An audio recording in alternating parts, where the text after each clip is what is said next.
Recently Maharashtra में जो पुणे है वहाँ पर एक बहुत बड़ा एक्सीडेंट हुआ था। जो 3 करोड़ की पॉश गाड़ी है उसे एक 17 साल का बच्चा चला रहा था और उससे एक एक्सीडेंट हुआ जिसकी वजह से 2 लोगों की जान चली गई, 2 सॉफ्टवेयर इंजीनियर्स की जान चली गई। अब जब ये एक्सीडेंट हुआ था तो उस टाइम पर उस टीन को, उस अक्यूज़ को जो है अरेस्ट किया गया था, लेकिन अरेस्ट होने के 15 घंटे के अंदर अंदर ही उसको जो है बेल मिल गई, जिसकी वजह से जो आम जनता थी वो काफ़ी गुस्से में थी और अब जो है उसकी वो जो बेल है उसे कैंसिल कर दिया गया है। यही नहीं, उस टीन के फादर जो हैं उन्हें भी अरेस्ट किया गया है। दो वो भागने की कोशिश कर रहे थे, लेकिन जो पुलिस है उन्होंने उन्हें ट्रेस करके जो है पकड़ लिया गया है। और अब एक और भी बड़ा खुलासा हुआ है जो कि सामने आया है, वो ये है कि जिस दादा के अश्योरेंस पर उस टीन को बेल मिली थी वो दादा खुद अंडरवर्ल्ड से कनेक्शंस रखते हैं। जी हाँ, उनके ऊपर जो है ट्रायल चल रहा था क्योंकि एक लैंड डिस्प्यूट था जिसके चलते उनके कनेक्शंस जो हैं वो छोटा राजन से हुए। तो आज के हमारे वीडियो में हम इस पूरे पॉश एक्सीडेंट जो हुआ था उसे डिकोड करेंगे और ये समझेंगे कि कैसे ये जो फैमिली है, ये जो अग्रवाल फैमिली है, वो इतने सालों से लॉ के अबव है। इस फैमिली के अंदर क्राइम करना कोई बड़ी बात नहीं है। तो ये कैसे अंडरवर्ल्ड से कनेक्टेड हैं, कैसे जो है अक्यूज पहले छूट गया था अब वापस से उसकी बेल कैंसिल कर दी गई है, तो इसी के बारे में हम डिटेल में समझेंगे। आगे बढ़ने से पहले मैं आप सभी से रिक्वेस्ट करूंगी कि प्लीज़ मेरे चैनल को लाइक, शेयर एंड सब्सक्राइब करें। मेरा चैनल नया है तो आपका सब्सक्रिप्शन बहुत ज़रूरी है। अब हम शुरू से समझते हैं कि इस पूरे केस में क्या हुआ था। तो 18 मई को 17 साल और 8 महीने के टीनेजर ने 3 करोड़ की पॉश चलाते समय 2 सॉफ्टवेयर इंजीनियर्स की जो है डेथ हो गई थी उस पूरे एक्सीडेंट में। और जो सबसे शॉकिंग बात सामने आई थी जिसकी वजह से नेशनल आउटरीच देखने को मिला वो ये था कि 15 घंटे के अंदर अंदर उस टीनेजर को बेल मिल गई थी और पनिशमेंट तो ऐसा मिला था जैसे किसी को हॉलीडे होमवर्क दिया गया हो। जी हाँ, जो कंडीशंस थी वो बेल की ये थी कि वो जो टीनेजर है वो एक ऐसे लिखेगा उस एक्सीडेंट पर और 15 दिन जो यरवदा ट्रैफिक पुलिस है उसके साथ काम करेगा। अब ये बेल इस टीनेजर को इसलिए मिल गई थी, इतनी आसानी से इसलिए मिल गई थी क्योंकि ये जो टीनेजर है वो 18 साल से कम का है, एक जुवेनाइल है। तो जो लोग 18 साल से कम के होते हैं उन पर जुवेनाइल जस्टिस एक्ट लगता है, जिसके अंदर जो पनिशमेंट है वो थोड़ी कम होती है, उतनी सीवियर नहीं होती। लेकिन कुछ केसेस में देखा गया है कि अगर जो जुवेनाइल है उसने जो क्राइम किया है उसके बारे में उसे समझ है, वो जानता था कि जो वो एक्ट कर रहा है उससे उसके कॉन्सिक्वेंसेस क्या हो सकते हैं, तो उन केसेस में उस जुवेनाइल को एक एडल्ट की तरह ट्रीट किया जा सकता है। तो अब ये डिसाइड करने की पावर कि उस जुवेनाइल को जुवेनाइल की तरह ट्रीट किया जाए या एडल्ट की तरह ट्रीट किया जाए वो जुवेनाइल जस्टिस बोर्ड डिसाइड करता है। तो सबसे पहले क्या होता है, ये जो बोर्ड है वो एक प्रिलिमिनरी असेसमेंट करता है बच्चे की मेंटल और फिज़िकल कैपेसिटी का, कि वो जो क्राइम उसने कमिट किया है कि क्या वो समझ रहा था वो क्या कर रहा है, उसके एक्शंस का क्या कॉन्सिक्वेंस होगा। तो ये सब चीज़ें समझकर जो है वो बोर्ड डिसाइड करता है कि इसे एडल्ट की तरह ट्रीट किया जाए या फिर जुवेनाइल की तरह। और ये जो पावर है वो उन्हें कहाँ से मिलती है, ये पावर उन्हें मिलती है from section 15 of the juvenile justice care and protection of children act 2015। तो ये जो सेक्शन है ये क्या कहता है, ये अलाउ करता है जुवेनाइल्स को, वो बच्चे, वो टीनेजर्स जो कि 16 से 18 साल की उम्र के बीच के हैं, तो ये देखा जाए कि क्या उनकी मेंटल और फिज़िकल कैपेसिटी ऐसी है कि उन्हें एडल्ट की तरह ट्रीट किया जाए फॉर हीनियस ऑफेंसेस। और इस केस में भी ऐसा ही हुआ। जो जुवेनाइल जस्टिस बोर्ड है उसके सामने प्लीड किया गया था कि ये जो टीनेजर है इसे एडल्ट की तरह ट्रीट किया जाए, बट जुवेनाइल जस्टिस बोर्ड ने 15 घंटे के अंदर अंदर ये डिसाइड कर लिया कि नहीं, इसे हम जुवेनाइल की तरह ही ट्रीट करेंगे और ये जो पनिशमेंट है वो दे दी।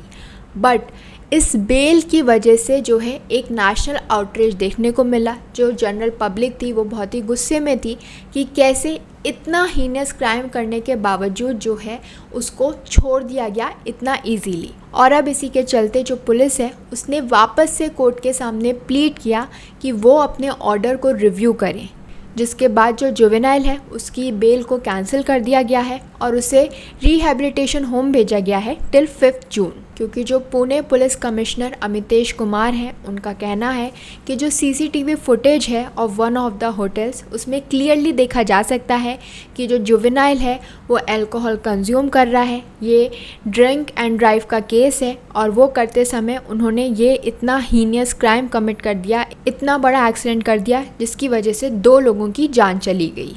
और इसीलिए अब वापस से देखा जाएगा कि ये जो जुवेनाइल है, ये जो टीनेजर है, इसे एडल्ट की तरह ट्रीट किया जाए या नहीं किया जाए। तो वी कैन सी कि ये जो केस है ये इतना सिंपल नहीं रह गया है। तो ये तो बात हो गई उस जुवेनाइल की, उस टीनेजर की जिसने ये क्राइम कमिट किया है।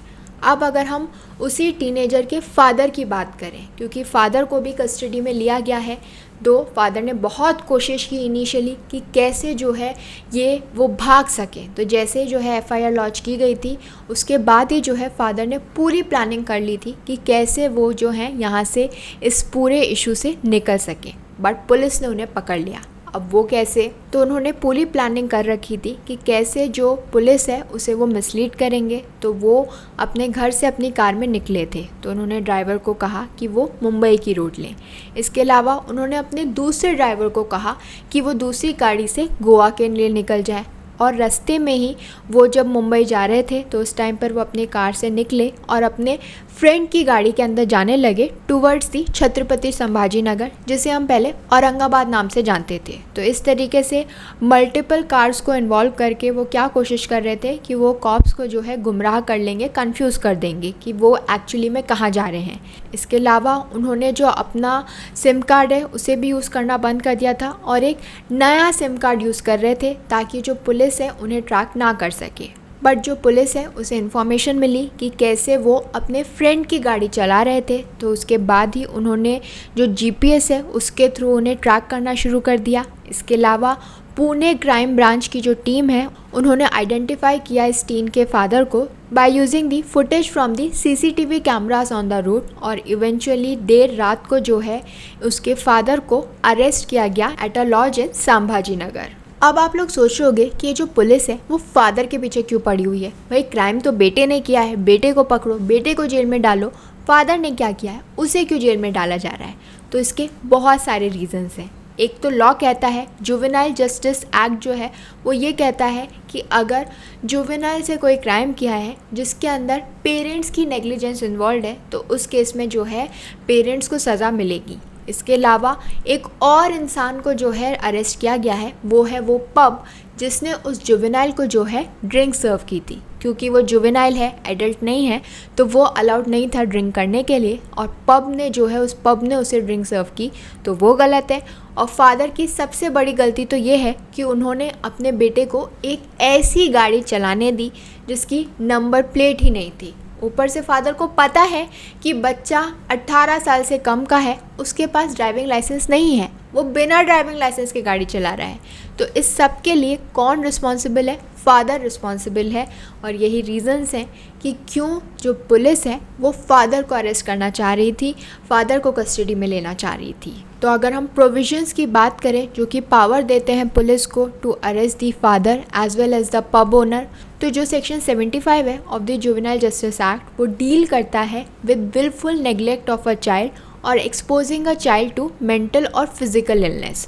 तो इस केस के अंदर जो फादर है वो सब कुछ जानते थे कि जो गाड़ी है उस पर नंबर प्लेट नहीं है, उसके पास लाइसेंस नहीं है, वो अल्कोहल कंज्यूम कर रहा है, और इन सब फैक्ट्स के बावजूद भी जो है उन्होंने बच्चे को ये गाड़ी जो है चलाने दी, ले जाने दिया। तो इसीलिए सेक्शन 75 के अंदर उन्हें जो है अरेस्ट किया जा सकता है।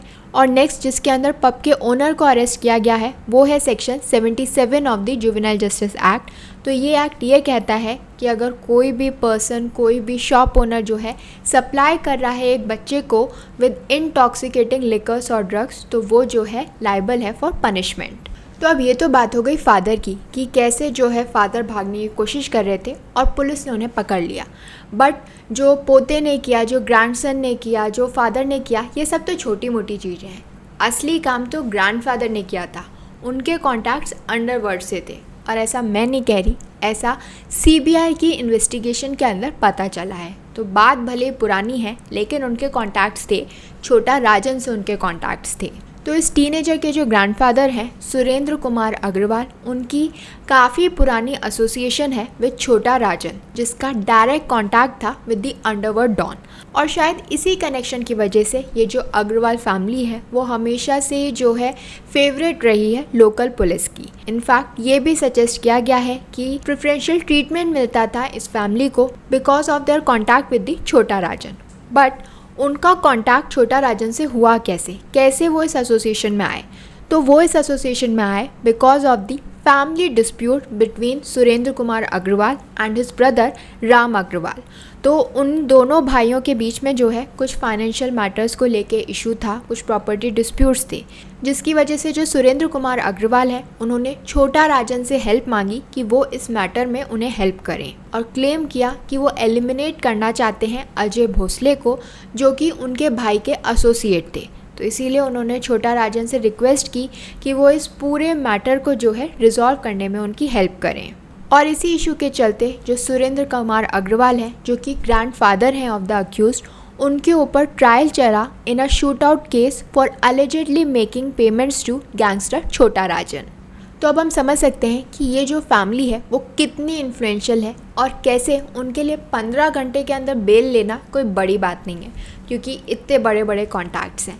बट ये जो अग्रवाल फैमिली है ये ऐसा क्या करती है, ऐसा कौन सा बिजनेस है उनका कि उनके कॉन्टैक्ट्स इतने बड़े बड़े लोगों के साथ है कि पुलिस भी जो है उनको प्रेफरेंशियल ट्रीटमेंट देती रही कई सालों तक। तो जो अग्रवाल फैमिली है it has a long standing history in the construction business. उनकी जो फर्म है ब्रह्मा कॉर्प, उसे फाउंड किया था इस अक्यूज्ड के ग्रेट ग्रैंडफादर ने, ब्रह्मदत्त अग्रवाल ने। तो उन्होंने एक पार्टनरशिप फर्म स्टैब्लिश की थी इन 1982 बाय राम कुमार अग्रवाल और उनके जो फैमिली मेम्बर्स हैं उनके साथ। तो ये जो फर्म है इसे रिकॉन्स्टिट्यूट किया गया था as a private limited company in March 2012, और उसके बाद इसे पब्लिक लिमिटेड कंपनी बना दिया गया था with its current name in October 2013। तो ये जो फर्म है, ये जो कंपनी है, ये इन्वॉल्व है in real estate development of commercial and residential projects in and around Pune. तो ये जो कंपनी है इस समय इसके 8 प्रोजेक्ट्स चल रहे हैं और 3 जो हैं अपकमिंग प्रोजेक्ट्स हैं इन पुणे। और इसके अलावा ये ऑपरेट करती है 2 five star hotels including Le Meridien in Mahabaleshwar and Grand Sheraton in Pune. तो हम देख सकते हैं कि कैसे जो अक्यूज के फादर हैं विशाल अग्रवाल, वो ओन करते हैं इस 40-year-old कंपनी को। और ये जो कंपनी है, ये जो फर्म है, ये बहुत सारे प्रोजेक्ट्स में इन्वॉल्व है including Pune Wadgaon Sheri, Kharadi and विमान नगर एरियाज। तो ये जो फैमिली है ये और भी बहुत सारे बिजनेसेस ओन करती है, जैसे Brahma multi space and Brahma Multicon. और उनकी जो कंस्ट्रक्शन कंपनी है उसने बहुत सारे 5-स्टार होटल्स भी बनाए हैं इन पुणे। और अगर हम इन कंपनीज़ की नेटवर्थ की बात करें जो कि विशाल अग्रवाल ओन करते हैं, तो इट इज़ अराउंड 601 करोड़। तो हम देख सकते हैं कि कैसे ये जो पूरी फर्म है, ये जो फैमिली है, वो कितनी पुरानी है और कितनी इन्फ्लुएंशियल है।